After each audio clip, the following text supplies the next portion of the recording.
teria Deus um plano B? Quando a Bíblia diz que Deus se arrependeu, isso pode parecer confuso à primeira vista, pois a ideia de arrependimento está normalmente associada a erro, mudança de opinião ou falha, coisas que não se aplicam a Deus, já que Ele é perfeito, onisciente e imutável.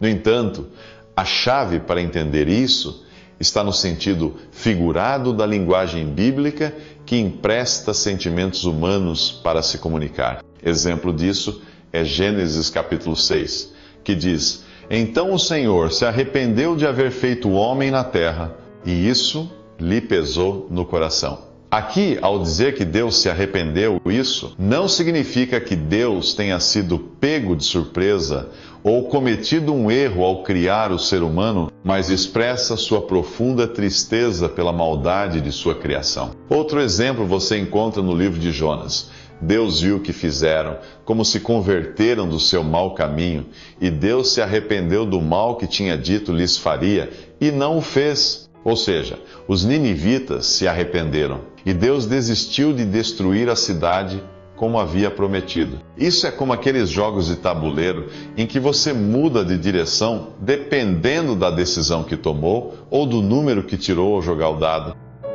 Como entender o plano B de Deus? Comentário de Mari Persona. Bom, o arrependimento que nós normalmente entendemos é alguém que faz uma coisa errada, né? E aí se arrepende. Puxa, eu errei, eu pequei, eu não devia ter feito isso tudo, né? Esse é um arrependimento do ser humano. Agora, o arrependimento de Deus, como fala nas passagens, aqui, por exemplo, Números 23, né, que você falou? Deus não é homem para que minta, nem filho do homem para que se arrependa.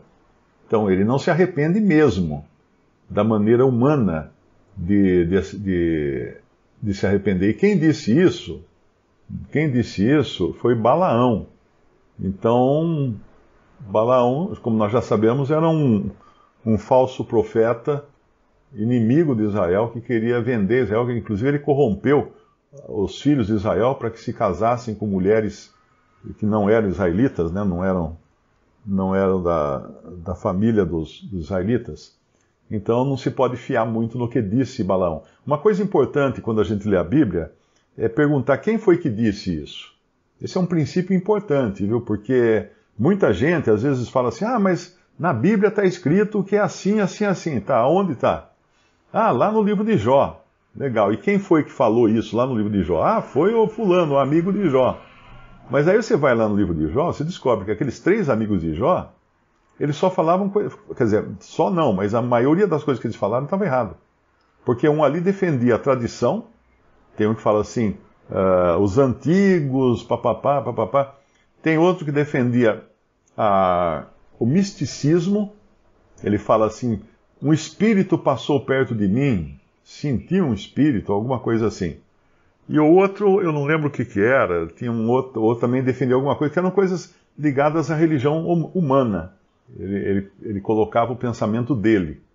Então, quando a gente vê isso, e tanto é que eles levam uma bronca no final, né? Que o Senhor dá uma bronca neles, porque eles tinham falado coisas erradas. Eles tinham, inclusive, julgado Jó de uma maneira errada. Eu gosto de pensar que os 3 amigos de Jó, que foram lá para consolar Jó, foram visitá-lo, eles fizeram tudo certo nos 7 dias que eles ficaram sentados com Jó sem abrir a boca. A hora que abriram a boca, estragaram tudo. E essa é uma maneira também que a gente às vezes precisa aprender a consolar sem abrir a boca, não é? Porque às vezes pode não ser a hora ainda. Mas tem uma outra passagem, em 1 Crônicas 21, versículo 15. Deus mandou um anjo a Jerusalém para destruir, e estando ele prestes a destruí-la, o Senhor olhou e se arrependeu daquele mal. 1 Crônicas 21, 15. E disse ao anjo destruidor, basta agora, retira a tua mão. Tem também uma outra aqui, em Amós 7, versículo 6. Também disso se arrependeu o Senhor. Nem isso acontecerá, disse o Senhor Deus. E Jonas também, né? Jonas 3,10, viu Deus, que é dos moradores de Nínive, viu Deus o que fizeram, como se converteram do seu mau caminho. E Deus se arrependeu do mal que tinha dito que lhes faria. e não o fez. Então, esse arrepender-se não é no sentido de alguém que fez uma coisa errada, né, fez uma coisa errada e agora ele precisa se arrepender. Ele precisa voltar atrás no sentido de julgar que aquilo realmente estava errado, cometer um pecado, não é? E pedir perdão para alguém. Deus não vai pedir perdão para ninguém, né? Porque não tem um acima dele.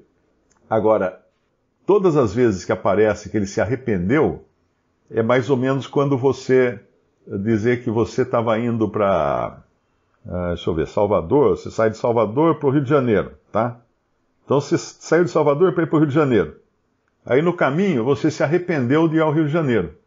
Aí você pegou e saiu para a direita ali para ir para Belo Horizonte. Por que você veio para Belo Horizonte? Eu estava indo para o Rio de Janeiro, meu plano original. Mas eu me arrependi desse plano original, eu tinha um plano B, o plano B era Belo Horizonte. Entendeu? Eu entendo assim. Não é um arrependimento de pecado, é um plano B. Deus tem plano B. Deus tem a vontade permissiva dele, a vontade dele soberana, mas ele tem também a vontade permissiva. Por exemplo, quando Balaão diz que vai seguir os príncipes lá de Balaque, né? Acho que é Balaque, ou é Baraque? Acho que é Balaque. Que pediu para amaldiçoar o povo de Israel e tudo mais.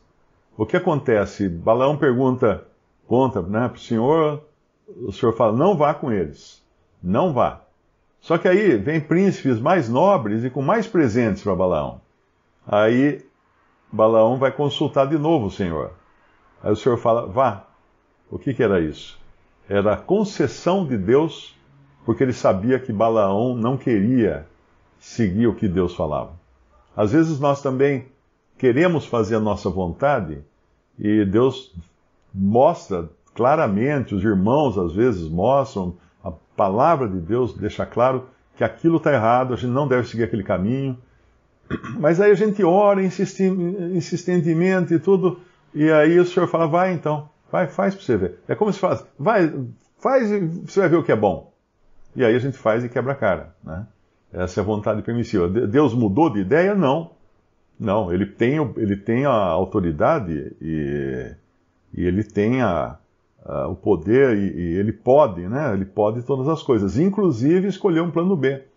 Inclusive fazer aquilo que o Senhor Jesus fez em algumas passagens. O Senhor Jesus é o Verbo de Deus e ele é o autor da palavra de Deus. Então, quando você lê no Antigo Testamento que o Senhor deu a Moisés a lei e tudo mais, é o Senhor Jeová, é Jesus. Aí, quando chega no Evangelho, ele fala assim, ouvistes o que foi dito? Eu, porém, vos digo. Ué, mas quem é que tinha autoridade para fazer uma emenda à lei de Deus? O Senhor tinha, porque ele era o autor. Ele era o autor. Então ele tinha essa autoridade de fazer. Ele fala do divórcio, por exemplo, né? No Antigo Testamento estava lá, divórcio e tal. Mas daí ele fala, eu porém vos digo. E a outra coisa também, aquela questão de amaldiçoar, de olho por olho, dente por dente, né? Ouviste o que foi dito, olho por olho, dente por dente. Eu porém vos digo, perdoai os vossos inimigos e tal. Então é interessante entender que Deus tem essa liberdade de assumir um plano B. Essa foi a vontade permissiva. Isso é parecido com o que fez com Balaão. Porque se você analisar, Ezequias pede 15 anos, né? Pede não, ele não quer morrer. Não quer morrer. E no capítulo 20 você fala, né? Bom, em Reis, quando nós lemos o livro dos Reis, livro de Reis, muita coisa você encontra repetida no livro de Crônicas. Então, Reis é a visão terrena do que aconteceu. Crônicas é a visão de Deus do que aconteceu. Então, em Crônicas você encontra uma avaliação melhor das coisas que acontecem em Reis. E às vezes não tem, né? Às vezes tem coisas que não tem em Crônicas, tem só em Reis. Mas o que aconteceu aqui? Pega Ezequias, por exemplo, e você vê a vida dele, ele foi um rei exemplar. Ele purificou a adoração, ele purificou o templo, expulsou do templo, tirou todos os ídolos, expulsou os homossexuais que moravam no templo, destruiu os ídolos, destruiu os lugares de adoração pagãs, celebrou a Páscoa, restaurou a Páscoa. E quando ele restaurou a Páscoa, ele não fez uma Páscoa só de judeus, porque ele mandou cavaleiros por todo o reino, inclusive Israel, que eram as 10 tribos. Eles estavam, na época, estavam divididos, Judá e Benjamim em Jerusalém, e as 10 tribos em Samaria. Depois que teve a divisão, ficou assim. Mas ele considerava o Israel como um todo, tanto é que ele mandou correios a cavalo para convidar, para avisar, né, que até a Páscoa em Jerusalém. Muitos vieram até. Muitos desceram a Jerusalém para participar da Páscoa. E então ele restabeleceu a adoração, ele fez muitas coisas boas.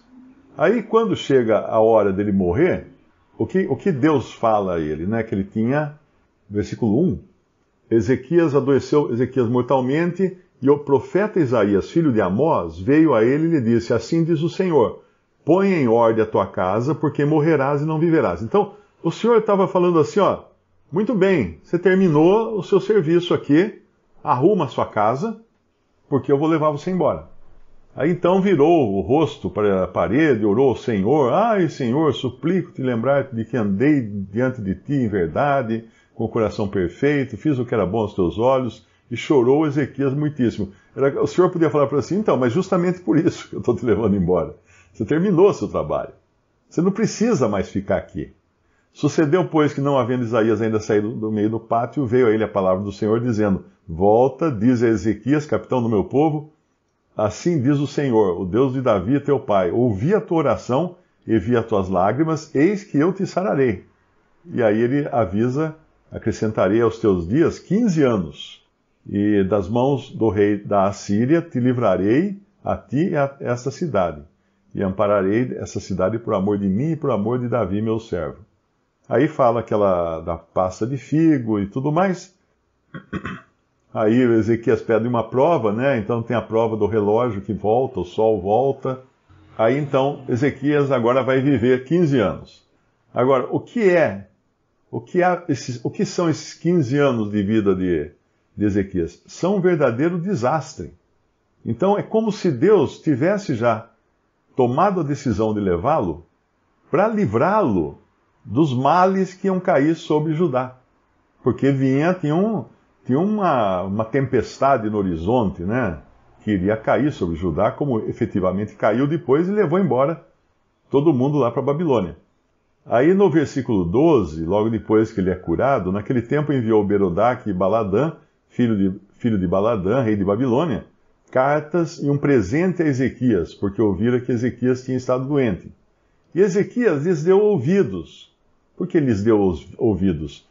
Porque certamente eles chegaram lá para visitá-lo e disseram, Ezequias, o que vocês têm? O que você tem aí quanto você tem na sua conta bancária? Quanto você tem na poupança? Quanto você tem nas aplicações? Quanto você tem em ouro? Quanto você tem em prata? Quanto você tem em diamantes? Quanto você tem... E Ezequias ficou todo alegre porque tinha alguém querendo saber das riquezas dele, né?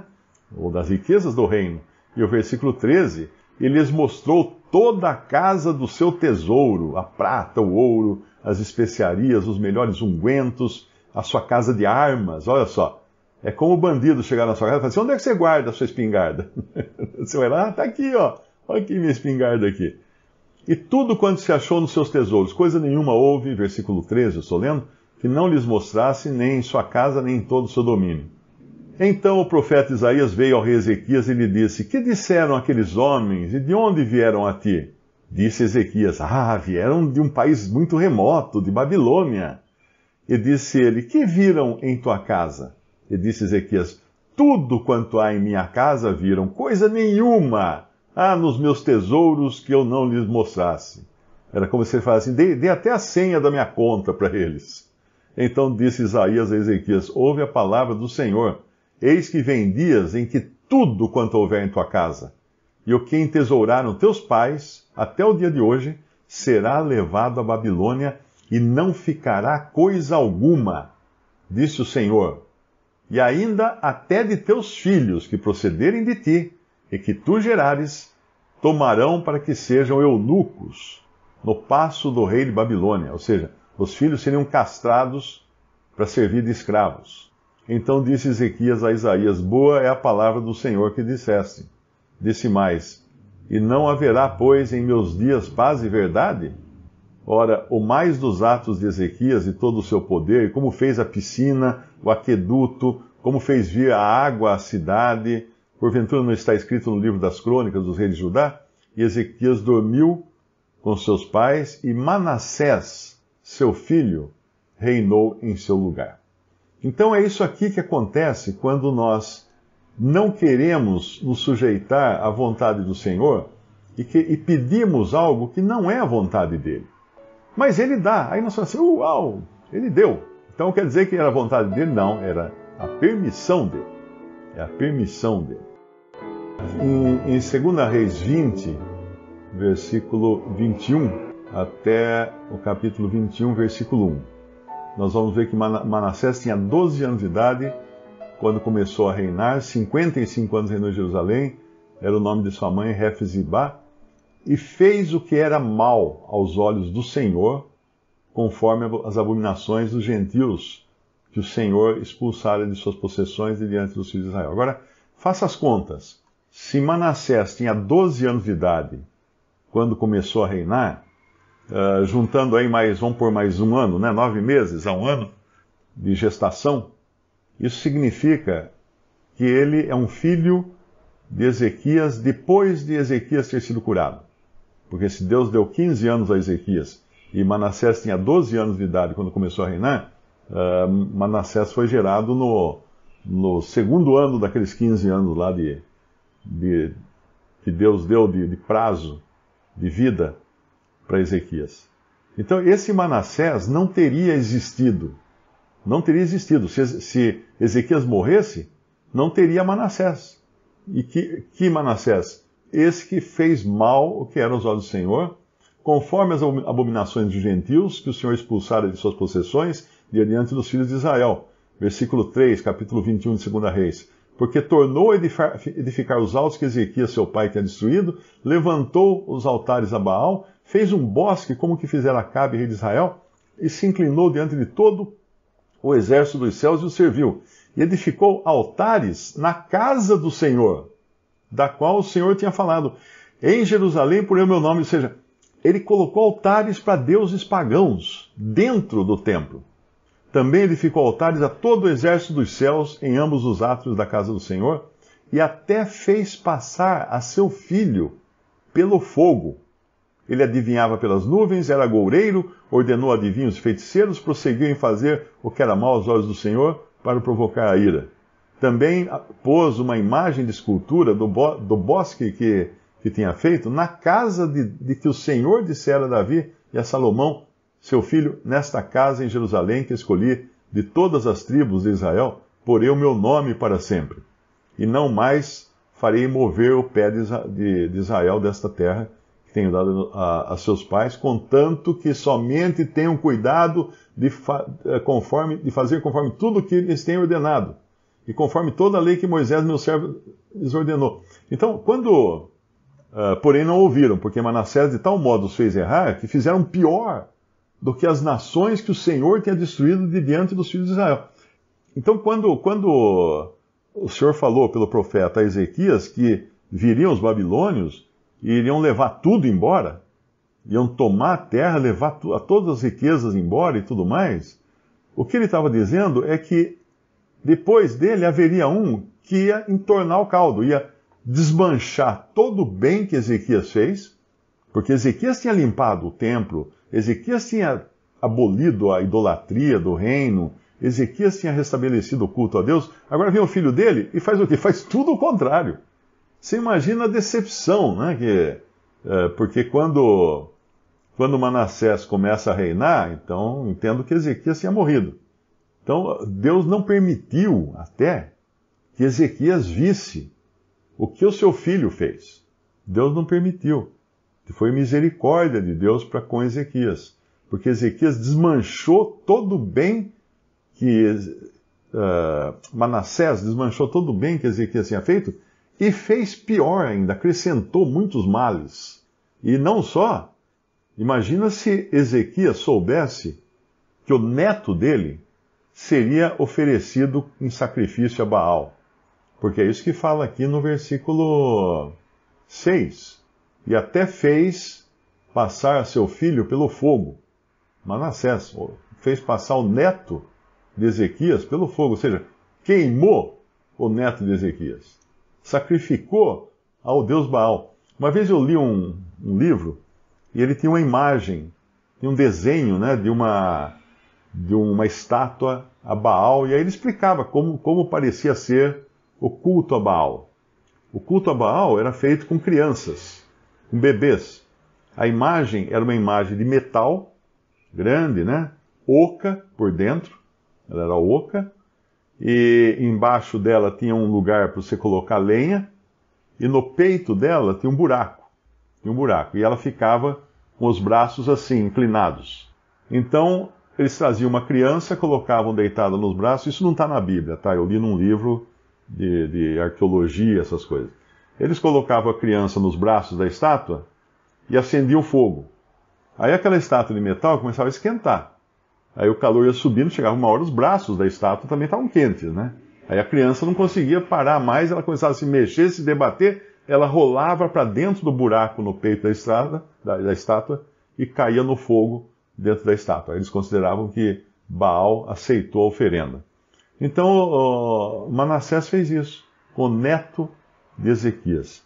Então isso é uma lição para nós também, de como às vezes é melhor deixar que a vontade do Senhor, às vezes não sempre, né? Que a vontade do Senhor seja feita, do que insistir, né? Que nem Ezequias, insistir que não, ele não aceitava a morte.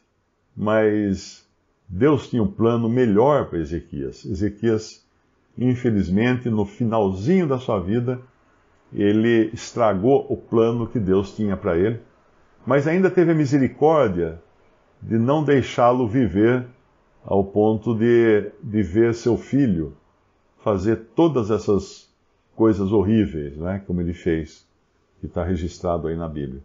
Gênesis 32, 35, 22, 35, 22. Aconteceu que, habitando Israel naquela terra, foi Rúben, deitou-se com Bila, concubina de seu pai, Israel soube, e eram 12 os filhos de Jacó. É esse o versículo mesmo? 35, 22, né? 49, 3 e 4. Rúben, tu és meu primogênito, minha força, o princípio do meu vigor, o mais excelente em alteza, o mais excelente em poder, impetuoso como a água, não serás o mais excelente, porquanto subiste ao leito de teu pai. Então o contaminaste, subiu à minha cama. Essas são as bênçãos de Jacó, não é? Mas Deuteronômio 27, 20.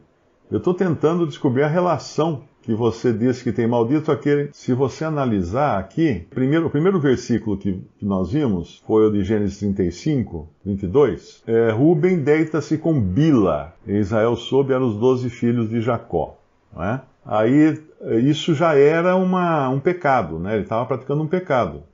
E Gênesis 49, depois Deuteronômio 27, também falam disso como sendo pecado. E 1 Coríntios 5, é claro que deitar-se com a mulher do pai era um pecado, independente de se basear num fato que aconteceu, porque na lei isso era pecado, como fala no próprio Deuteronômio 27 depois, né?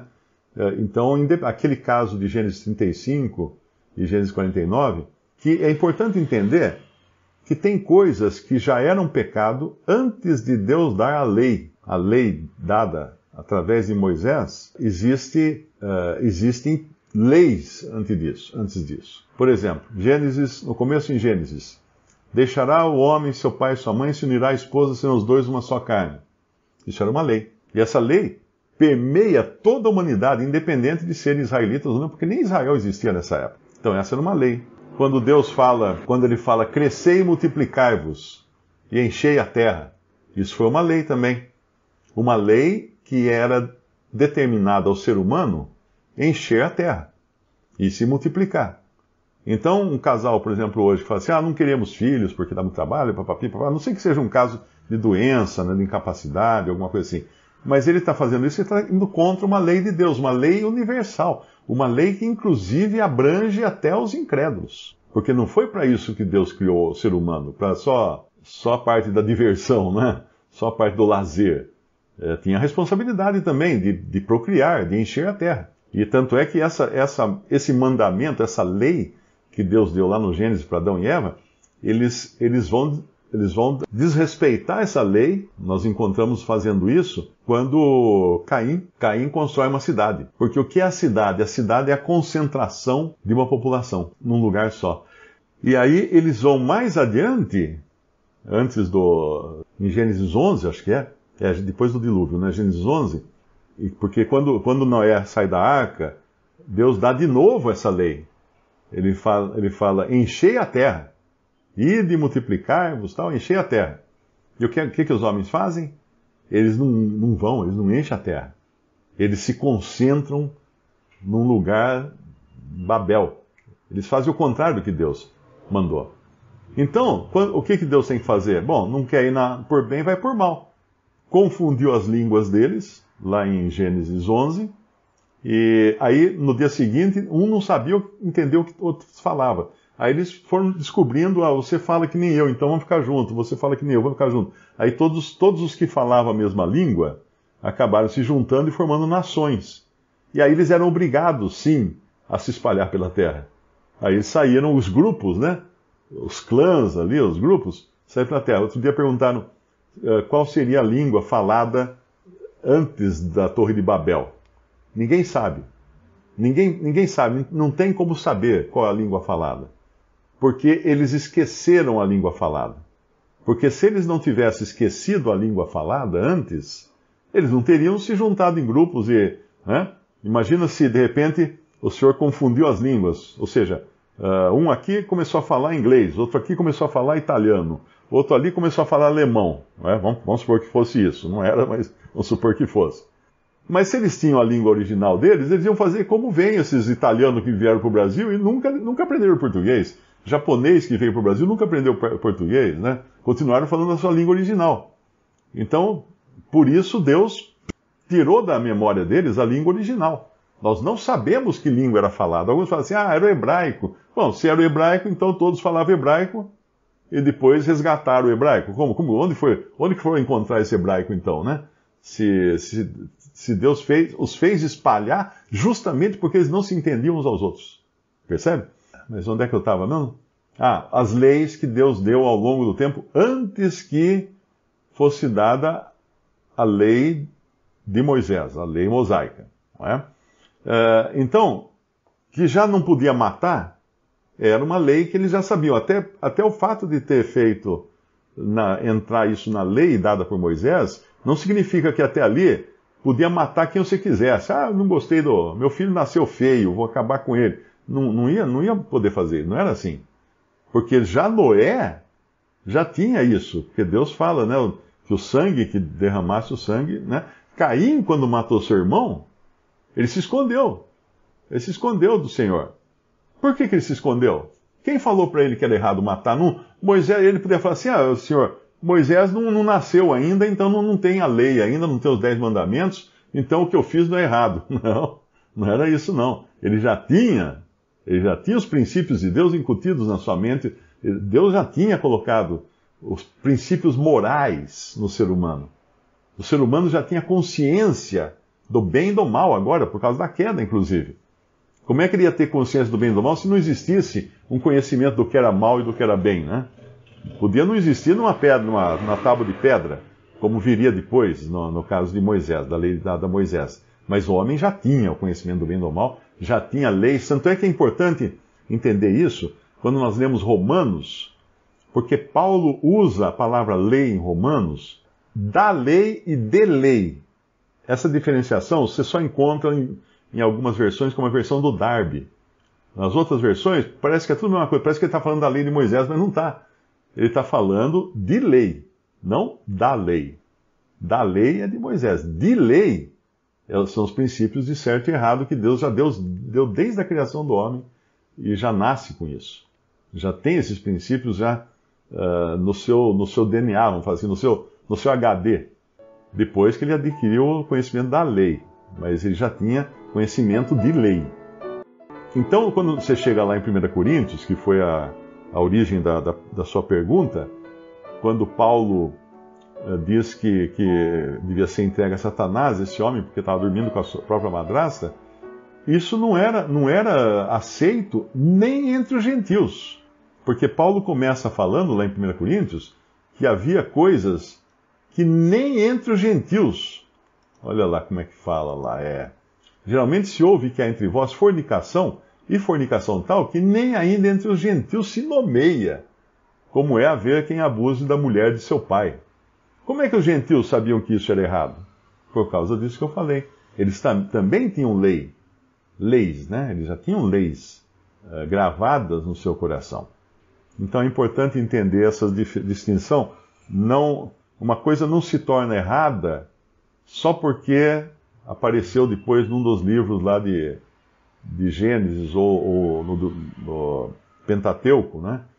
Muitas coisas já eram erradas antes, porque até Caim tinha consciência do que era certo e do que era errado. Na realidade, o que ele fala aqui, vamos traduzir de uma outra maneira, né? Se fizer o bem, você será aceito, ou seja, você será agradável, né? Quem fez o bem? Abel fez o bem. Por que Abel fez o bem? Porque Abel entendeu que ele não podia trazer algo de si mesmo para Deus, como forma de adoração a Deus. Porque Abel escutou de Adão, de seu pai e de sua mãe, o que Deus fez para cobrir o pecado deles. Deus matou um inocente, um animal inocente. Teve sangue, teve derramamento de sangue. E essa foi a razão de o Senhor aceitar a oferta de Abel e não a oferta de Caim. E Caim era um homem terreno da terra, né? Ele não aceita aquilo, porque ele queria se gloriar em si mesmo, das coisas que ele plantou, da colheita que ele teve e tal. Mas o Senhor puxa o tapete dele. E percebe logo que ele está irado. Porque descaiu o teu semblante, né? Porque ele ficou com expressão de ira, de raiva. E quando ele fala que se fizer o bem, será aceito, como o teu irmão foi aceito. Então, o fazer o bem tinha que ser feito o bem com discernimento de Deus, com o ponto de vista, o bem segundo o ponto de vista de Deus. E é isso que Abel tinha, porque Abel não era do maligno, né? Porque Caim era do maligno, né? Caim não tinha relação de comunhão com Deus. E aqui essa história é muito interessante, porque o aviso que Deus dá agora é tipo assim, Caim, na porta da sua casa tem uma cascavel. Se você não ficar atento, ela vai picar você. Se não fizeres bem, o pecado jaz à porta, e sobre ti será o seu desejo. Mas sobre ele, sobre o pecado, deves dominar. Ou seja, você tem que ter o domínio. Você não deve ser servo do pecado. A que você servir, desse você se torna servo. Isso fala lá no Novo Testamento. Então Caim, mesmo com esse aviso do Senhor, o Senhor sabia, claro, o que Caim ia fazer, não é? O Senhor sabia. E a gente pode achar injusto, né? Falar assim, mas então por que o Senhor não protegeu Abel? O Senhor protegeu Abel. Protegeu sim, tanto é que o levou para casa, levou para sua presença.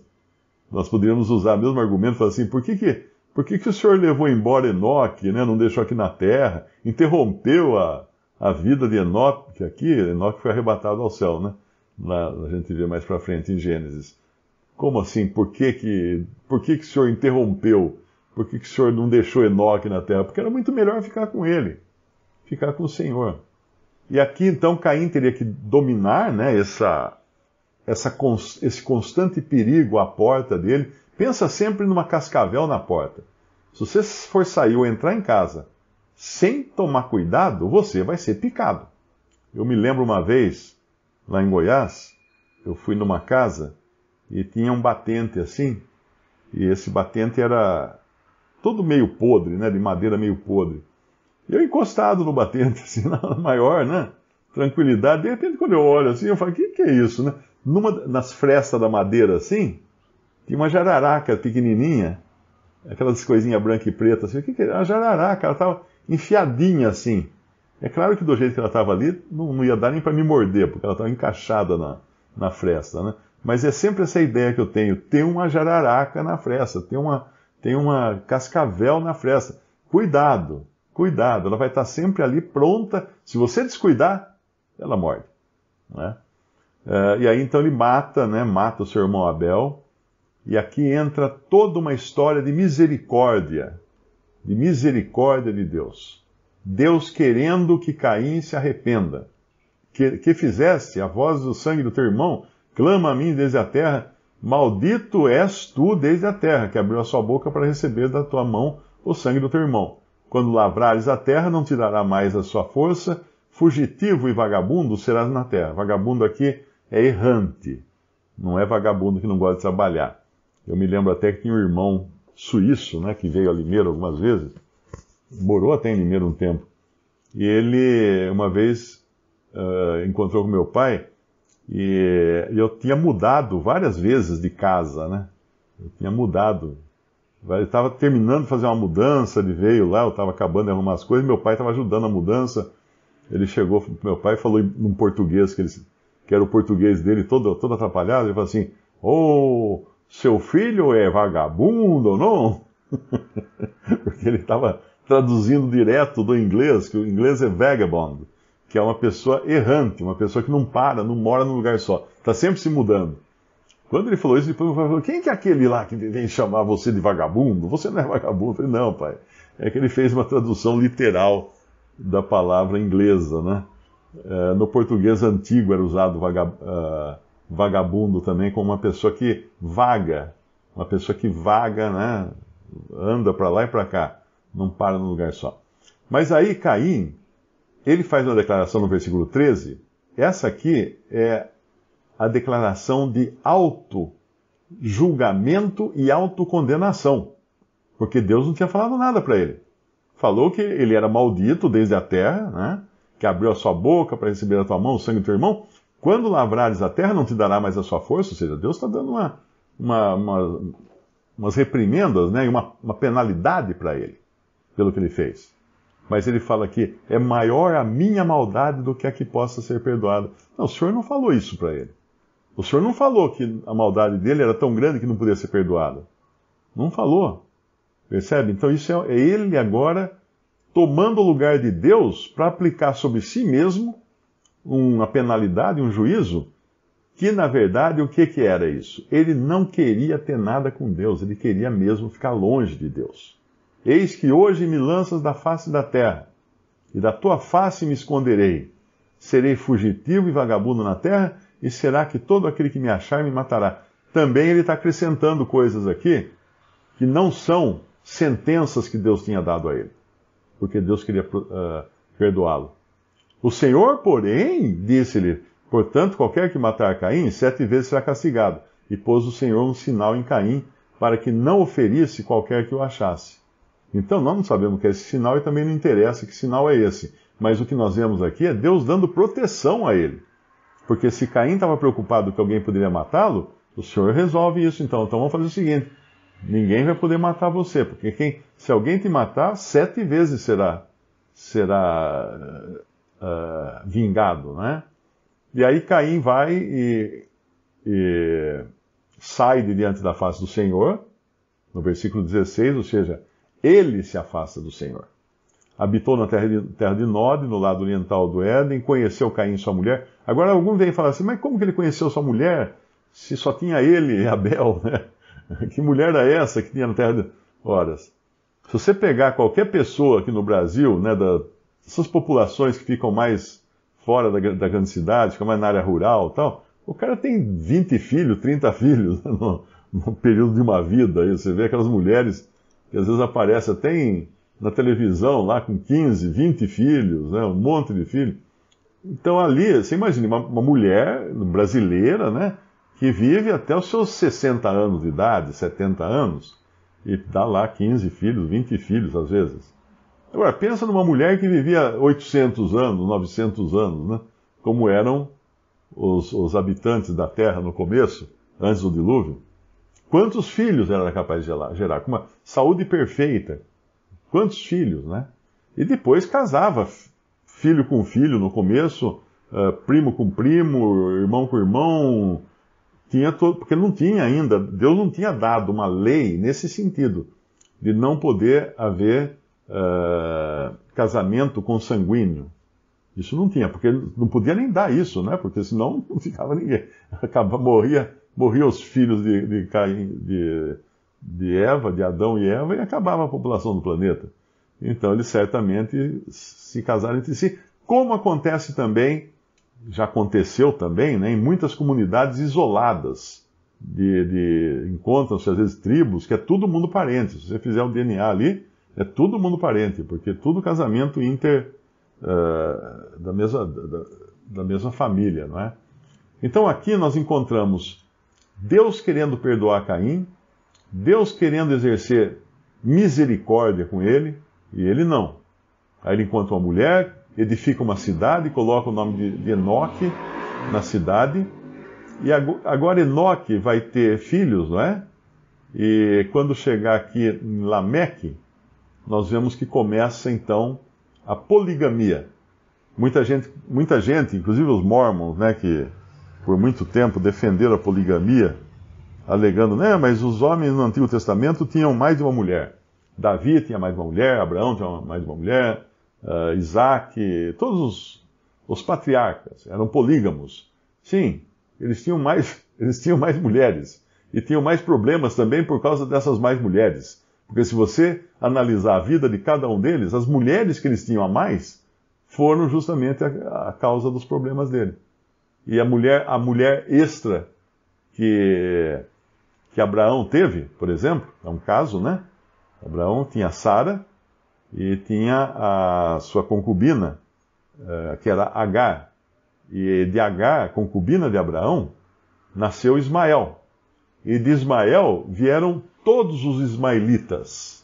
Os ismaelitas formam a raça dos árabes. São os árabes. Agora pensa assim, o erro que Abraão cometeu lá atrás, até hoje dá dor de cabeça para os filhos de Isaac. Até hoje. São os israelitas, né? Que seria depois Israel, filha de Jacó. Mas até hoje, olha só, até hoje a inimizade toda dos árabes vem lá de trás, quando Abraão não esperou, não acreditou na promessa do Senhor e tomou a dianteira para ter um filho da escrava, de Agar. Então nós vemos que consequências tem quando desviamos de fazer a vontade do Senhor. E aqui então surge a poligamia. Então se alguém vem falar assim, mas os patriarcas eram polígamos porque eles desobedeceram o que Deus determinou no princípio, lá em Gênesis, no começo, em Gênesis 1 e 2, e seguiram o exemplo de Lameque. E Lameque, olha que boa pessoa que ele era. No versículo 23, fala, disse Lameque às suas mulheres, Ada e Zilá, ouvi a minha voz, vós mulheres de Lameque, escutai as minhas palavras, porque eu matei um homem por me ferir, e um jovem por me pisar. Olha só, olha o tipo de pessoa. O jovem pisou no pé dele e ele matou o jovem. Porque 7 vezes Caim será castigado, mas Lameque 70 vezes 7. Isso aqui é o orgulho, né? Como que é o ser humano e querer ir além do que Deus fala e querer ser superior a Deus, porque Deus deu uma penalidade para Caim, não é? Mas Deus não matou Caim, Deus não condenou Caim à morte, olha só. E depois quando é dada a lei do governo para Noé, vem junto a condenação à morte do homicida. quem derramasse o sangue, o seu sangue seria derramado. Foi a primeira vez que a pena de morte foi estabelecida, lá em Gênesis capítulo 9. Mas aqui, Deus não deu pena de morte para Caim. Não deu, e tinha razão, podia dar, mas não deu. Queria perdoá-lo, queria preservá-lo. No entanto, esse Lameque, descendente de Caim, com sua audácia, né, ele determina que uma pessoa, um jovem que pise no pé dele já merece morrer. Tanto é que ele matou o jovem que pisou no pé dele. Então aí vem, quando a gente olha a história da humanidade, a gente fala assim, por que tem tanto crime? Tá aí, ó, de onde vem tudo isso. Vem disso aí, a raiz já estava ali, toda a maldade humana já estava ali. Porém, Deus, no versículo 26, versículo 25, e tornou Adão a conhecer sua mulher, e ela deu à luz um filho, e chamou seu nome Sete, porque disse ela, Deus me deu outro filho em lugar de Abel, porquanto Caim o matou. Então agora, Sete, depois nasce um filho, chama o seu nome Enos, e então se começou a invocar o nome do Senhor. E aqui Deus traz então para si uma linhagem de adoradores, de reais adoradores. Ele tinha um plano B, porque o plano B começa no versículo 8. Por que ele se arrependeu? Veja bem, ele não fez nada de errado. Deus não pecou aqui. Ele não fez nada de errado, né? A gente podia falar assim, então ele se arrependeu porque ele fez alguma coisa errada. Não. Ele tinha o plano A, que era criar toda a criação, e nesse plano A estava incluído lá de Gênesis capítulo 3, que da mulher viria um que iria esmagar a cabeça da serpente. Então, o Senhor já tinha estabelecido que ele viria ao mundo em carne, filho de uma mulher, nascido de mulher, mas sem pecado, para esmagar a cabeça da serpente. Ok? Mas você pega os versículos anteriores, do versículo 1 até o que ele fala aqui, arrependeu-se de haver feito o homem sobre a terra, pesou-se em seu coração, nós vemos que entrou uma outra variante aí na história, né? Entrou algo que não foi de Deus. Ele não fez isso que acontece aqui agora nos versículos 1 em diante. Não foi ele que fez isso. O plano dele foi corrompido por fatores externos. Se ele deixasse seguir adiante a criação do jeito que estava, não poderia ter um Salvador. O Senhor Jesus não poderia vir ao mundo, porque Satanás tinha entrado no meio para justamente invalidar aquela promessa que o Senhor fala lá em Gênesis 3, que da semente da mulher, ele fala para a serpente, né?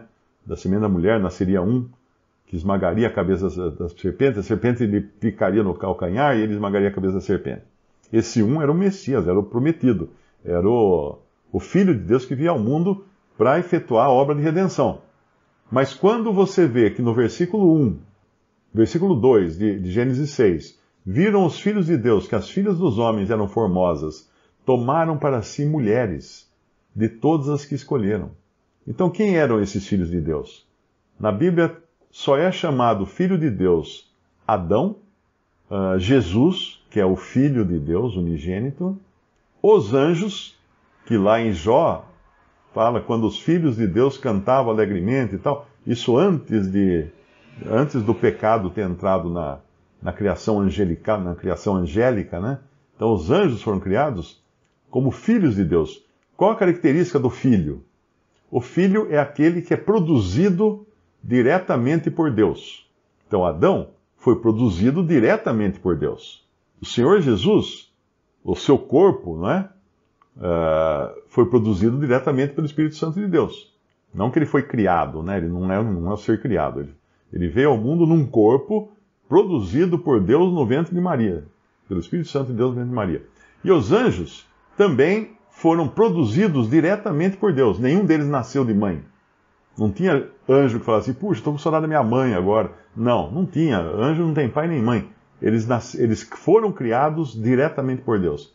E hoje, na atual dispensação, quem são os filhos de Deus? Aqueles criados pelo poder de Deus, porque creram em Jesus. Não é? João capítulo 1. Mas aqueles que o receberam, deu-lhes o poder de serem feitos filhos de Deus, aos que creem no seu nome. Então a filiação nossa, como crentes em Cristo, não é de pai e mãe. Tanto é que numa outra passagem, acho que é Pedro que fala, que não nascemos de semente corruptível, né? Mas da semente, como é que fala? Gerados por Deus, alguma coisa assim. Então, só para entender essa parte, filho de Deus é só quem é produzido diretamente por Deus, sem pai e mãe entrar na história. Embora nós sabemos que Maria foi a mãe de Jesus, mas ele foi concebido no ventre de Maria sem contato com Maria. Isso que é interessante pensar, né? Não era o sangue de Maria que corria nas suas veias. Isso é um mistério. Isso é um mistério, porque ele não herdou o pecado de Maria. Ele não herdou pecado nenhum. Eu sempre gosto de pensar que o ventre de Maria seria como uma garrafa térmica. Você já abriu uma garrafa térmica tem aquela vela. Aquela vela de vidro, um vidro fininho, ela tem duas paredes. E por dentro ela tem vácuo. Ela não tem ar dentro. São duas, é uma garrafa dentro de outra garrafa. Tira o plástico, esquece o plástico. A vela é uma garrafa dentro de outra garrafa que não se encostam a não ser no bocal. O vidro só junta um vidro com o outro no bocal. Por que o vidro junta no bocal? O café esfria. Porque é ali que o café esfria. É ali que escapa pela troca, né? Não porque está vazando, porque dentro é vácuo. Mas ali pelo contato de uma parede com a outra parede e com a parede externa, é que daí o café esfria. Mas o ventre de Maria seria, vamos dizer assim, uma garrafa térmica perfeita, porque ela não tinha contato nenhum para gerar ali dentro o Filho de Deus, imune, isento, impermeável a qualquer pecado, veio ao mundo sem qualquer contato com o pecado. Mas voltando então lá, em Gênesis 6, o que aconteceu aqui foi que os filhos de Deus, os anjos, porque eles são chamados filhos de Deus, não são os filhos de Abel aqui, não, ou de Sete, como alguns falam assim, não, essa é a linhagem de Sete, que filhos de Deus porque eles começaram a adorar o Senhor. Não é. Não é, porque nós sabemos que os únicos que foram chamados filhos de Deus depois são aqueles que receberam a Jesus. Que Deus deu-lhes o poder de serem feitos filhos de Deus aos que creem no seu nome. Aqui ainda não era esse tempo. Então não tinha isso de os filhos de Sete serem filhos de Deus. As filhas de Sete, os filhos, né? Então aqui na explicação tradicional protestante e católica é que os filhos de Sete se apaixonaram com as filhas dos homens, que eram formosas, e tomaram para si mulheres de todas as que escolheram. Mas peraí, até aí não tem nada errado. Não era assim que todas as pessoas faziam? Não tem nada errado nisso.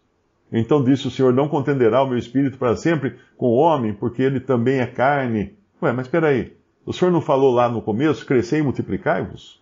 Eles estavam multiplicando. Percebe? Essa interpretação é totalmente furada. Mas o que acontece quando você enxerga que esses filhos de Deus eram anjos? Agora muda de figura. Eram anjos que, inclusive, podiam assumir corpo tangível. Sim, anjos que podiam tomar forma humana. Tanto é que aqueles dois anjos acompanhados do Senhor, que acompanhavam o Senhor, não é? Que foram visitar Abrão, e Abrão os convida para almoçar, e corre lá, manda preparar o almoço, matar um novilho cevado, acho que é um novilho cevado, se não me engano, um carneiro, não lembro agora. O que aqueles homens comeram na mesa, junto com o Senhor? Comeram comida. E o Senhor também comeu comida. Então, da mesma forma como o Senhor tinha essa capacidade, esse poder, de assumir um corpo físico, tangível, que não era ainda o corpo de carne, igual ao corpo humano, né, porém sem pecado, que ele teria depois. Mas se ele já podia fazer isso, os anjos também, tanto é que os anjos comeram e beberam junto na mesa com Abrão, então eles podiam também assumir um corpo capaz até de conceber das mulheres, das filhas dos homens. Tanto é que esses homens eram, vamos dizer assim, físicos, tangíveis, não é? Que quando eles chegam em Sodoma, eles deviam ser tão lindos, tão bonitos, que os homens de Sodoma, os sodomitas, queriam abusar deles. Ou você acha que eles iam querer abusar de alguma coisa transparente, assim, que você pusesse a mão e saia do outro lado, como se fosse um espírito? Não, eram tangíveis, eram homens tangíveis. Então, mas esses daí, o que eles fizeram? Eles deixaram a sua habitação natural, ou seja, deixaram o seu estado angelical e assumiram a forma humana e fecundaram mulheres. Havia naqueles dias gigantes na terra. E também depois, quando os filhos de Deus entraram as filhas dos homens e delas geraram filhos. Esses eram os valentes que houve na antiguidade, os homens de fama. Esses daqui não tem nada a ver com os gigantes que vêm depois. Porque os gigantes que vêm depois eram realmente homens grandes, como Golias e seus irmãos, né? Eram 5, né? Golias mais 4 irmãos, e o pai de Golias também. Eram gigantes, como tem hoje, gigantismo. Tem homens enormes hoje. Você vai ver aqueles caras que lutam boxe, peso pesado, você vai ver jogador de basquete, cara tudo grande, né? Grande, forte e tal. Mas esses daqui não eram gigantes no sentido de altos. Eles eram valentes. Eles eram homens semideuses, vamos chamar assim, como os egípcios diz que existiram semideuses, que eram filhos de deuses com mulheres. Toda a lenda egípcia é baseada nisso, que os deuses desceram, as gregas também, né? Tem aqueles homens que viraram semideuses, né? Hércules, tem todos esses que a gente assistia, aqueles filmes, cara fortão, que mata lá os demônios, não sei o quê. Essas lendas vêm da memória popular que foi passando história de um para o outro, até chegar nos dias da Grécia Antiga, dos egípcios, que são muito mais antigos que os gregos, né? Tanto é que aquele... Tem um sábio... Eu não lembro se é aquele que escreveu a história dos hebreus, no livro dele. Não sei se foi ele ou outro que fala. Ele diz assim, os gregos dizem que são grande coisa, nas matemáticas e tal. Mas tudo que eles sabem, eles aprenderam dos egípcios. Os egípcios já eram fantásticos. Os egípcios podem ter aprendido também dessa herança, né, trazida lá de trás, conhecimento, coisa assim. Se bem que a maioria sumiu, né? A maioria morreu. A maioria não, todos eles morreram no dilúvio. Então, voltando aqui a Gênesis 6, esses gigantes não eram necessariamente pessoas altas, grandes. Eram gigantes no sentido de com poderes excepcionais. Você pega um anjo mais uma mulher, nasce um nenezinho lá que está em todos os filmes de ficção científica hoje, não tem? Aqueles caras que tem DNA de extraterreno e consegue enxergar através das paredes, consegue fazer coisa. É isso aí existiu, né? Vamos falar assim, existiu essa coisa aí. Então, quando viu o Senhor que a maldade do homem se multiplicava sobre a terra, e agora ele viu também que se deixasse a coisa correr solta, como estava ali, não haveria mais seres humanos, porque haveria uma raça híbrida na terra, de homens, de mulheres com anjos. Aí onde ele ia encontrar um ser humano, ou uma mulher humana, da qual pudesse nascer o seu filho? Porque todos os seres que nasciam desse ajuntamento, dessa relação entre anjos e mulheres, seriam seres malignos. Por isso que a maldade do homem se multiplicava, versículo 5. Toda a imaginação do seu pensamento, do seu coração, era só má continuamente. Então, ele teve que partir para o plano B. Porque o homem que ele criou foi detonado, foi corrompido. Entrou um vírus na criação humana, agora pior do que... Pior não. O pecado já era um vírus detonante, né? Mas agora entrou um outro que, se continuasse, essa raça híbrida de seres humanos com extraterrenos, e os anjos são extraterrenos, porque eles não são seres da terra, eles são seres celestiais, né? Eles habitam nos céus. Deus não poderia trazer um filho de uma mulher. Então o que ele faz? Ele isola uma família. Ele isola uma família, destrói toda a humanidade, destrói todos os seres vivos da terra, para começar de novo. E ele começa de novo. Essa família, claro, continua tendo o pecado original, mas não tem a semente de anjos. E o que Deus faz? Cata esses anjos e aprisiona todos eles. Aí você vai lá em Judas, né? Eu acho que é Judas, na carta de Judas. Ele explica onde é que está essa turma. Judas 1, versículo 6. E aos anjos que não guardaram o seu principado, mas deixaram a sua própria habitação, reservou na escuridão e em prisões eternas até o juízo daquele grande dia. Que anjos são esses? Esses anjos aí. Outra versão vai falar os anjos que não guardaram o seu estado original, mas abandonaram o seu próprio domicílio. Esse domicílio não é lugar que mora. A palavra aqui eu acho que é tabernáculo. Quer ver? Ó? O seu próprio domicílio. Lugar de morada, não a cidade, não a rua, endereço, né? Não é o endereço da morada, é o lugar de morada, é o corpo. O corpo, oikiterion, é a palavra grego. No dicionário fala que é lugar de morada, habitação do corpo, como local de morada para o espírito. Então eles abandonaram esse estado original deles e estão guardados em cadeias. Eles já estão condenados, sofrendo a pena do fogo eterno, no versículo 7 fala, né? Essa aqui é a Sodoma e Gomorra, eu pulei um versículo. Em prisões, na escuridão, em prisões eternas até ao juízo daquele grande dia. Então esse pessoal todo, esses anjos todos, estão presos. E deve ter também demônios presos também, porque lá em Apocalipse nós vemos que eles serão soltos do abismo. Aqui, esses anjos do versículo 6, em 2 Pedro, vai falar deles também. 2 Pedro, capítulo 2, versículo 4. Porque se Deus não perdoou aos anjos que pecaram, quem são esses anjos que pecaram? Esses anjos aí de Gênesis 6. Mas havendo-os lançado no inferno, aqui não é inferno, aqui é Tártaro, no original. Na realidade, a tradução do Darby fala, havendo-os lançado no mais profundo abismo de dor, né, de maldição, estão agora em cadeias. Abismo de trevas, a versão atualizada fala, os entregou a abismos de trevas, reservando-os para o juízo. Eles estão presos para o juízo. Que anjos são esses que pecaram? Satanás e seus anjos? Não, porque Satanás e seus anjos estão soltos. Esses são, então, uma classe de anjos que pecou diferente daquela de Satanás e seus anjos. São justamente esses anjos lá de Gênesis 6. Porque se falar que não, então Deus já prendeu todos os anjos que pecaram, então, feliz de nós, porque não tem nenhum... O diabo não pode mais nos tentar, então, ele está preso desde lá atrás, né? Mas não é bem isso, não. Ele está falando aqui desse pecado dos anjos de Gênesis 6.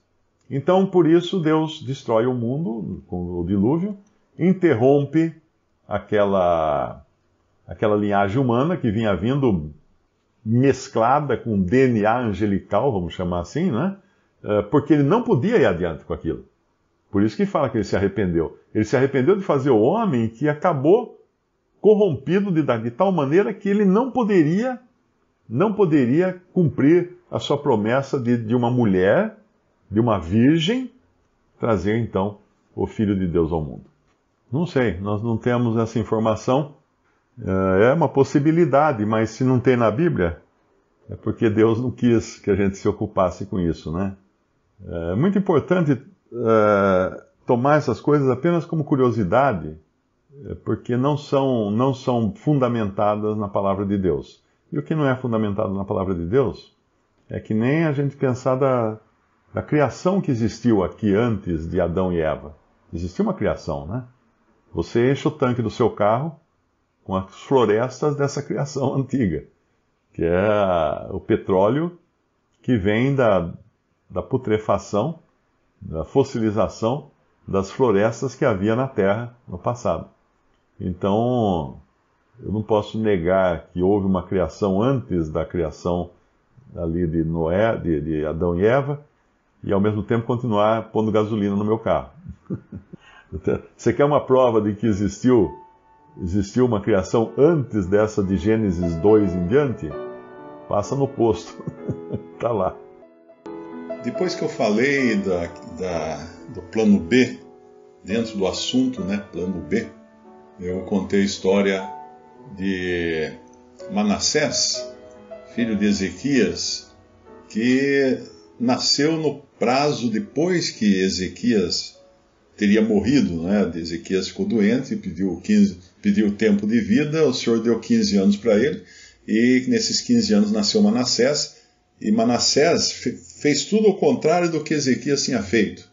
Ezequias tinha limpado Israel de todos os ídolos, combatido a idolatria, aprimorado o reino, apenas depois ele acabaria errando, justamente nesses 15 anos que ele ganhou de vida a mais, ele acabou errando porque ele deu para o inimigo de Babilônia, mostrou todas as riquezas, deu o endereço da conta e a senha, que depois a Babilônia iria invadir Jerusalém e levar tudo embora, as riquezas que eles tinham visto lá. Então, além disso que aconteceu no prazo de 15 anos adicional de vida a Ezequias, nasceu também Manassés, que foi o contrário de Ezequias. Ele restabeleceu a idolatria e fez até pior. Chegou até a sacrificar seu próprio filho aos deuses pagãos. E eu parei aí, né, quando eu comentei de Manassés, e alguém me lembrou que Manassés também se arrependeu dos seus pecados. E isso a gente encontra na Bíblia. Mas vamos primeiro, como eu já disse outras vezes, que em 1 Reis e 2 Reis você encontra a história dos reis de Israel vista do plano terreno, vista da visão dos homens. Mas em Crônica você encontra a avaliação de Deus dessa história. Então muitas vezes tem coisas que não aparecem nos livros de Reis, mas aparecem nos livros de Crônicas, porque em Crônicas Deus está dando a sua avaliação. Deus está vendo do alto, né? A vista superior. E vice-versa, tem coisas que aparecem em Reis, não aparecem em Crônicas, porque Deus não estava dando tanta atenção àquilo quanto a atenção às coisas que permanecem. Então, além de Manassés, outros reis também tiveram chance de arrependimento. Por exemplo, Roboão, em 2 Crônicas 12:1, sucedeu que, havendo Roboão confirmado o reino e havendo se fortalecido, deixou a lei do Senhor, e com ele todo Israel. Ele arrastou consigo todo o povo de Israel. Israel acabou indo contra as coisas de Deus. E daí no versículo 2, sucedeu que no 5º ano do rei Roboão, Sisaque, rei do Egito, subiu contra Jerusalém, porque tinham transgredido contra o Senhor. Então era uma repreensão que o Senhor permitia desse rei do Egito subir contra, invadir Jerusalém. Ele fez isso com 1.200 carros, com 60.000 cavaleiros, e era inumerável o povo que vinha com ele do Egito, de líbios, suquitas e etíopes, e tomou as cidades fortificadas que Judá tinha e chegou até Jerusalém. Então veio Semaías, o profeta, a Roboão e aos príncipes de Judá que se ajuntaram em Jerusalém por causa de Sisaque, do Egito, e disse-lhes: assim diz o Senhor, vós me deixastes a mim, por isso também eu vos deixei na mão de Sisaque. Então se humilharam os príncipes de Israel e o rei, junto com os príncipes, e disseram: o Senhor é justo. Vendo, pois, o Senhor que se humilhavam, veio a palavra do Senhor a Semaías, dizendo: humilharam-se, não os destruirei. Antes, em breve, lhes darei algum socorro para que o meu furor não se derrame sobre Jerusalém por mão de Sisaque. Porém, serão seus servos para que conheçam a diferença da minha servidão e da servidão dos reinos da terra. Então, aqui, nós vemos que Deus permitiu uma disciplina contra o rei e todo o povo de Jerusalém, mas depois eles se humilharam. Então aí também Deus tinha um plano B para isso, da humilhação deles, né? Que era permitir um sofrimento até certo ponto, não total. Então eles não seriam destruídos, mas se tornariam servos do rei do Egito para saber qual era a diferença entre servir o Senhor e servir os reinos da terra. É muito pior servir homens do que servir o próprio Deus. Esse tem misericórdia, os homens não têm misericórdia. Então nós encontramos esse relato aí nesse capítulo 12 de 2 Crônicas, falando de um rei que se humilhou. E nós vamos encontrar também outros relatos de outros reis. Por exemplo, em 1 Reis 21, versículo 27, 1 Reis, capítulo 21. Aqui nós vemos outro rei terrível.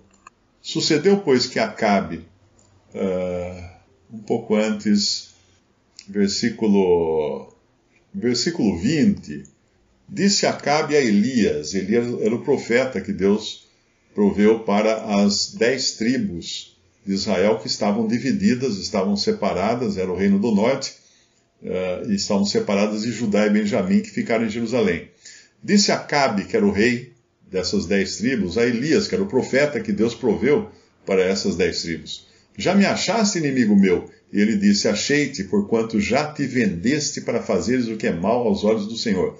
Para quem não lembra, Acabe era o esposo de Jezabel, aquela rainha tirana que havia ali que contratava os profetas de Baal para irem contra os profetas de Deus. Eis que trarei mal sobre ti, diz Elias, e arrancarei a tua posteridade, arrancarei de Acabe a todo homem, tanto escravo como livre em Israel, e farei a tua casa como a casa de Jeroboão, filho de Nebate, e como a casa de Baasa, filho de Aías, por causa da provocação com que me provocasse e fizesse pecar a Israel. E também acerca de Jezabel, falou o Senhor, dizendo: os cães comerão a Jezabel junto ao antemuro de Jezreel. E realmente foi o que aconteceu. Jezabel foi comida por cães, a rainha. Aquele que morrer dos de Acabe na cidade, os cães o comerão, e o que morrer no campo, as aves do céu o comerão. Então ele já deu aqui, Deus, através do profeta, deu a sentença do que aconteceria com os descendentes de Acabe. Porém ninguém fora como Acabe, que se vendera para fazer o que era mal aos olhos do Senhor, porque Jezabel, sua mulher, o incitava. E fez grandes abominações segundo os ídolos, conforme a tudo o que fizeram os amorreus, os quais o Senhor lançou fora da sua possessão de diante dos filhos de Israel. Sucedeu, pois, que Acabe, ouvindo estas palavras, rasgou as suas vestes e cobriu a sua carne de saco, e jejuou e jazia em saco e andava mansamente. Então veio a palavra do Senhor a Elias tisbita, dizendo: não viste que Acabe se humilha perante mim?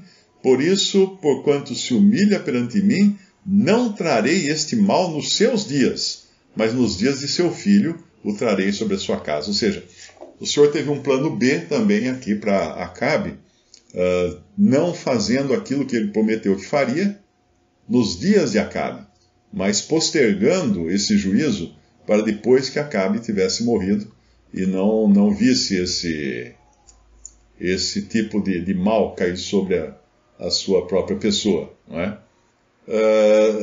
Esses são arrependimentos, mas nem sempre a gente pode entender se são arrependimentos verdadeiros, não é? No capítulo 22 de Elias, na continuação disso daqui, o que nós vamos encontrar? Estiveram quietos 3 anos, não havendo guerra entre a Síria e Israel. E mais à frente, no versículo... o próprio capítulo todo aqui, né? No capítulo 22, nós vemos que Acabe acaba sendo... deixa eu achar onde está.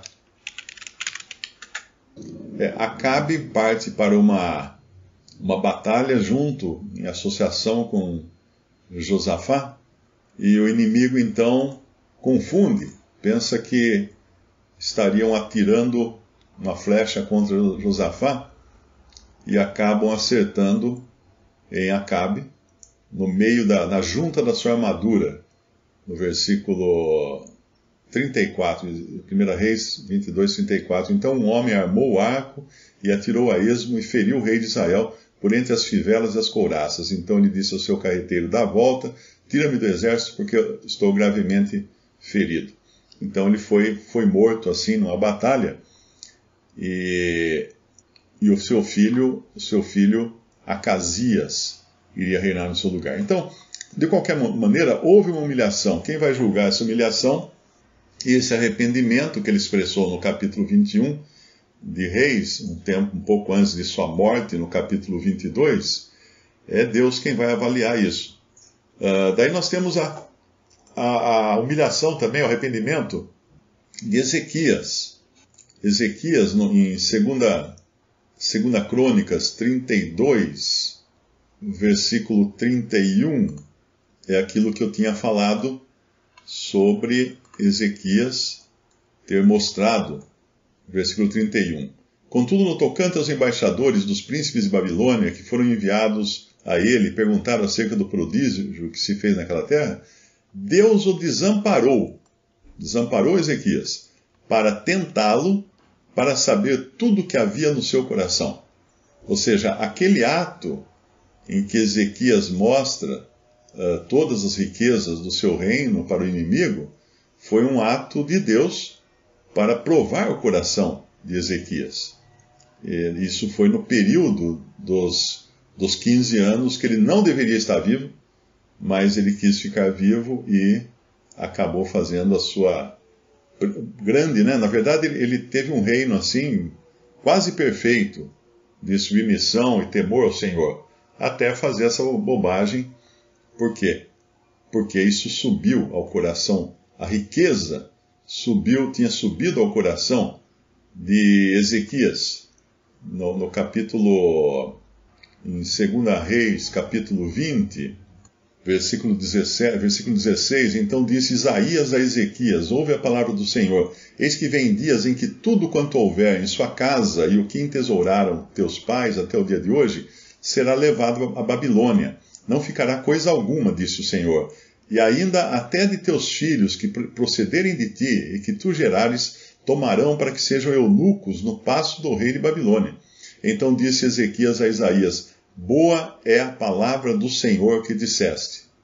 Então ele reconheceu também o seu erro, ele se arrependeu do seu erro, ele reconheceu a palavra do Senhor, como havia reconhecido aquele outro rei, que era Roboão, quando o profeta falou para ele que o que ia acontecer, né, porque ele tinha desobedecido o Senhor, e ele fala, boa é essa palavra. Boa é essa palavra. Normalmente, a reação de quem é repreendido não é dizer que a palavra foi boa, é tentar se justificar. Não, mas eu fiz isso por causa disso e por causa daquilo. Mas não, quando um verdadeiro servo de Deus, ele reconhece, e aqui Ezequias, em 2 Crônicas 32, 26, diz muito claramente o que havia movido, no versículo 26, Ezequias, porém, se humilhou pela exaltação do seu coração. Ele e os habitantes de Jerusalém. A grande ira do Senhor não veio sobre eles nos dias de Ezequias. Então veja que ele se humilhou porque ele quis exaltar seu coração. O que é isso? Chega lá um pessoal de Babilônia, o maior reino da terra na época, né? O mais rico, o mais próspero. Ele já sabe tudo que é Babilônia, tudo que tem em Babilônia. Então ele não quer ficar por baixo. Então ele mostra também, olha eu, é que nem dois playboyzinhos, né, dois jovens, comparando seus automóveis que eles ganharam. Não, mas o meu tem tantos cavalos de potência. Não, mas o meu tem estofamento de couro. Não, mas o meu tem não sei o quê. É isso aí que rolava ali no coração de Ezequias, como existe no coração de todos os seres humanos, né? E aí nós vemos também a humilhação de Manassés, não é? Eu falei de Roboão, falei de Acabe. Como eu disse, Deus é quem vai julgar realmente qual é a avaliação, qual é o arrependimento, o grau de arrependimento de cada um. Mas Manassés, como eu já tinha explicado, ele era filho de Ezequias, gerado e nascido no período dos 15 anos, de vida adicional que Ezequias recebeu de Deus. Ezequias rogou que não queria morrer de maneira nenhuma e Deus deu mais 15 anos para ele. Então, nesse capítulo aqui em Crônicas 33, nós encontramos o que acontece com Manassés, aquele que matou o seu próprio filho. Crônicas, capítulo 33. Tinha Manassés 12 anos de idade quando começou a reinar, 55 anos reinou em Jerusalém. Fez o que era mal aos olhos do Senhor, conforme as abominações dos gentios que o Senhor lançara fora de diante dos filhos de Israel, porque tornou a edificar os altos que Ezequias seu pai tinha derrubado, levantou altares aos Baalins, fez bosques e prostrou-se diante de todo o exército do céu e o serviu. Edificou altares na casa do Senhor, olha só, altares a deuses pagãos dentro do templo, da qual o Senhor tinha falado: em Jerusalém estará o meu nome eternamente. Edificou altares a todo o exército dos céus em ambos os átrios da casa do Senhor. Fez ele também passar seus filhos, eu falei seu filho só, né? Seus filhos pelo fogo, no vale do filho de Enom, e usou de adivinhações e de agouros e de feitiçarias, consultou adivinhos, encantadores, fez muitíssimo mal aos olhos do Senhor para o provocar a ira. Eu acho que Manassés, quando era garoto, ele estudou naquela escola do Harry Potter, porque isso aqui é exatamente tudo que mostra aquela história do Harry Potter, os filmes, os livros dele, né? Usou de adivinhações e de agouros e de feitiçarias, consultou adivinhos, encantadores, fez muitíssimo mal aos olhos do Senhor. Então, quem acha bonito esses livros de feitiçaria juvenil aí, olha, presta atenção que isso aqui a Bíblia condena com todas as letras. No versículo 7, também pôs uma imagem de escultura ao ídolo que tinha feito na casa do Senhor, da qual Deus tinha falado a Davi, a Salomão seu filho: nesta casa em Jerusalém, que escolhi de todas as tribos, porei o meu nome para sempre, e nunca mais removerei o pé de Israel da terra que destinei a vossos pais, contanto que tenham cuidado de fazer tudo o que lhes ordenei, conforme a toda a lei, estatutos e juízos dados pela mão de Moisés. E Manassés tanto fez errar a Judá e os moradores de Jerusalém, que fizeram pior do que as nações que o Senhor tinha destruído de diante dos filhos de Israel. Hoje, os cristãos estão fazendo coisas piores do que até os pagãos, os muçulmanos, os espíritas, os feiticeiros, os idólatras. Cristãos estão fazendo barbaridades hoje e ainda usam o nome. Sempre fizeram, né? Ao longo desses 2000 anos, sempre fizeram barbaridades, usando o nome de Cristo para isso. Aí, no versículo 10, falou o Senhor a Manassés e ao seu povo, porém não deram ouvidos. Assim o Senhor trouxe sobre eles os capitães do exército do rei da Síria, os quais prenderam a Manassés com ganchos, amarrando-o em cadeias, o levaram para a Babilônia. E ele, angustiado, orou deveras ao Senhor seu Deus, humilhou-se muito perante o Deus de seus pais. E fez-lhe oração, e Deus se aplacou para com ele, e ouviu sua súplica, e tornou a trazê-lo a Jerusalém, ao seu reino. Então conheceu Manassés que o Senhor era Deus. E depois disso edificou o muro de fora da cidade de Davi, ao ocidente de Gion, no vale e à entrada da porta do peixe, ao redor de Ofel, e o levantou muito alto. Também pôs capitães de guerra em todas as cidades fortificadas de Judá, tirou da casa do Senhor os deuses estranhos e o ídolo, como também todos os altares que tinha edificado no monte da casa do Senhor e em Jerusalém, e os lançou fora da cidade. E reparou o altar do Senhor, ofereceu sobre ele sacrifícios de ofertas pacíficas e de louvor, e ordenou a Judá que servisse o Senhor, Deus de Israel. Contudo, o povo ainda sacrificava nos altos, mas somente ao Senhor seu Deus. Então não foi totalmente perfeita a restauração, porque o povo ainda trazia costumes do tempo que sacrificava aos ídolos. Só que agora eles sacrificavam ao Senhor, ao Jeová. O restante dos atos de Manassés e a sua oração ao seu Deus, as palavras dos videntes que lhe falaram no nome do Senhor Deus de Israel, eis que estão nas crônicas dos reis de Israel. E a sua oração, e como Deus se aplacou para com ele, todo o seu pecado e a sua transgressão, e os lugares onde edificou altos, e pôs bosques e imagem de escultura, antes que se humilhasse, eis que estão escritos nos livros dos videntes. E dormiu Manassés com seus pais e o sepultaram em sua casa. Amon, seu filho, reinou em seu lugar. Bom, isso aqui é importante entender, então, que esse homem que fez tanto mal, esse Manassés, que fez coisas terríveis contra o Senhor, que pecou com tantos pecados nós encontramos o quê? O Senhor sendo gracioso para com ele. Esse homem que ofereceu seus filhos, queimou filhos até aos deuses estranhos, Deus ofereceu compaixão e misericórdia para com ele e o tratou com graça quando viu nele arrependimento. Nós encontramos no Evangelho de Mateus, no capítulo 3. Naqueles dias apareceu João Batista pregando no deserto da Judéia e dizendo: arrependei-vos, porque é chegado o reino dos céus. Porque este é o anunciado pelo profeta Isaías, que disse: vós do que clama no deserto, preparai o caminho do Senhor, endireitai as suas veredas. E muitos iam ter com João, e no versículo 6, e eram por ele batizados, confessando os seus pecados.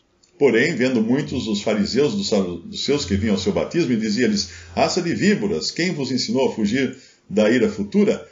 Produzi, pois, frutos dignos de arrependimento. Produzi, pois, frutos dignos de arrependimento. O que é isso? Os frutos dignos de arrependimento são aqueles frutos que acompanham a salvação, um arrependimento sincero, uma conversão verdadeira. E isso nós encontramos aqui na vida de Manassés, né? Porque, apesar de tudo que ele fez, Deus o tratou com graça, com misericórdia, porque ele se humilhou diante do Senhor. E ele, então, limpou o reino de toda idolatria e ainda fez construções, fez muitas coisas. Mas, de qualquer maneira, o ponto que eu queria trazer aqui é, primeiro, nunca menospreze a graça de Deus pronta para salvar qualquer pecador. Essa semana nós vimos a notícia de 2 mulheres que eram amantes e elas torturaram e mataram o menino, um garotinho, que era filho de uma delas, porque ele era homem, então elas tinham verdadeiro ódio do fato do menino ser homem. Eu não sei se até o que elas se castraram o menino, ou fizeram alguma coisa pior com ele, mas acabaram matando o menino com requintes de crueldade, com tortura mesmo, né? E elas foram condenadas agora a 160 e tantos anos de prisão, mas no Brasil ninguém fica a vida inteira na prisão, a gente sabe disso, porque a lei brasileira não permite, né? Você acaba solto depois de um tempo.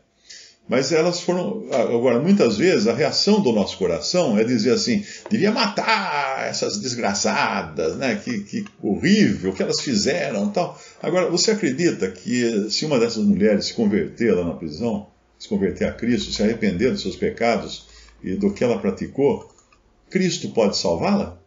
Se você acha que não, então você ainda não entendeu o que é a graça de Deus.